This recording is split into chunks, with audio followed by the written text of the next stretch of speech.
I'm not leaving.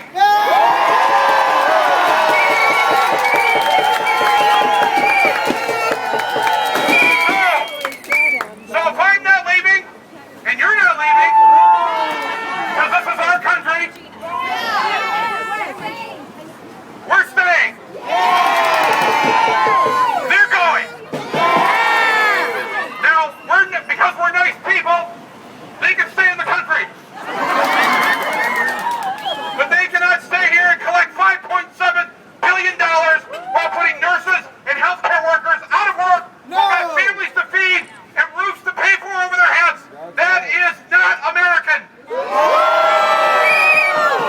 So Kaiser, get with the program. The American program. Treat these healthcare workers fairly. Provide the contract that they deserve. All of America supports this. Americans do not want this. Yes, there's the 20% who are on the Titanic. That's the Titanic with the Tea Party on it. They're on the Titanic. But the vast majority of American citizens love their nurses, love their healthcare workers. They so appreciate, because when we're in need, who is there for us? You are. You are.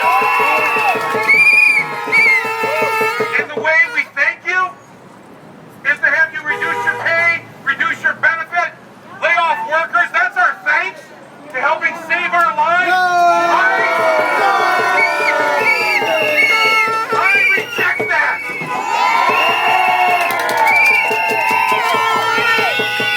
So thank you for taking this bold and courageous move. Thank you to the people who are not part of the union who have joined you in solidarity today.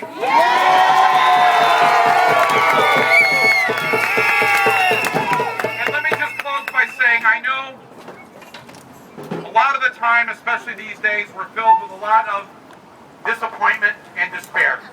It seems that things will never get better. It seems that the moneyed interests now completely control our government. They've taken our democracy from us. They've turned it into a kleptocracy. Because they're kleptomaniacs. They've stolen our money. They've stolen our pensions. They've stolen our future. They've stolen our children's future. Here's the good news. Give us some good news. Wait.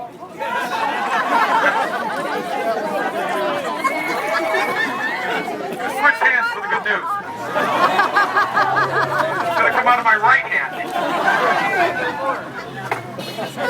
The good news is this. Even though the 400 richest Americans now have more wealth than the 150 million Americans combined. And that's their magazine, Forbes magazine, reporting that. 400! They have more than 150 million if you put everything everybody has together. In the 150 million, their house, their car, their belongings. There's no savings. They have more than 150 million combined.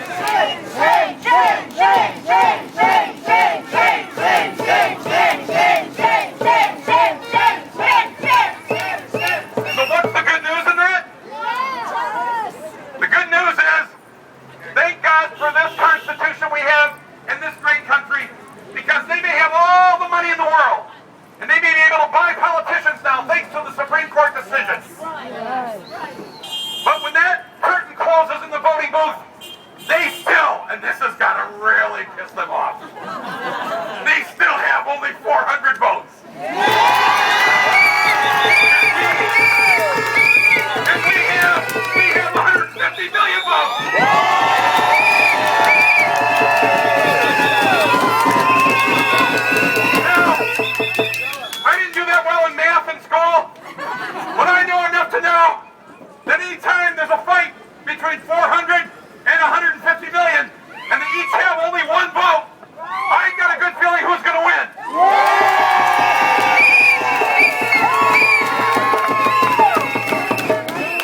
when I see an ad on television for a congressional race, and the woman who's running for Congress says at the end, please vote for me. I am your candidate for Congress, and I am a healthcare worker.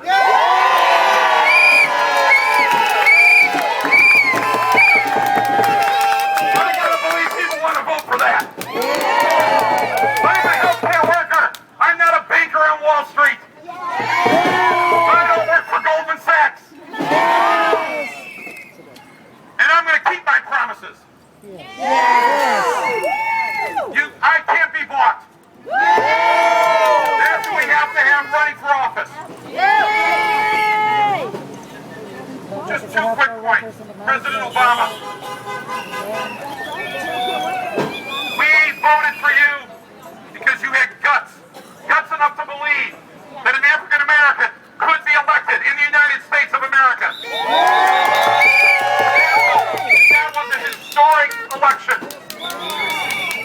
I walked into the voting booth, President Obama, and I saw your name on the ballot. And I looked down and I couldn't believe the name. Because you had the guts. You had the guts to put your entire name on the ballot. Barack Hussein Obama. Hussein. Can you imagine the number of political consultants that told him to take that middle name off the ballot? But he wouldn't do it. Because he had guts. Because he had a spine. Because he had a backbone. Because he said, that's my name. That's who I am. Because in Arabic, Hussein means kindness. That's who I am. I want the same man who had the guts to put Hussein on the ballot to come forward now. Even though three quarters have passed in the game, we can still win this in the final quarter.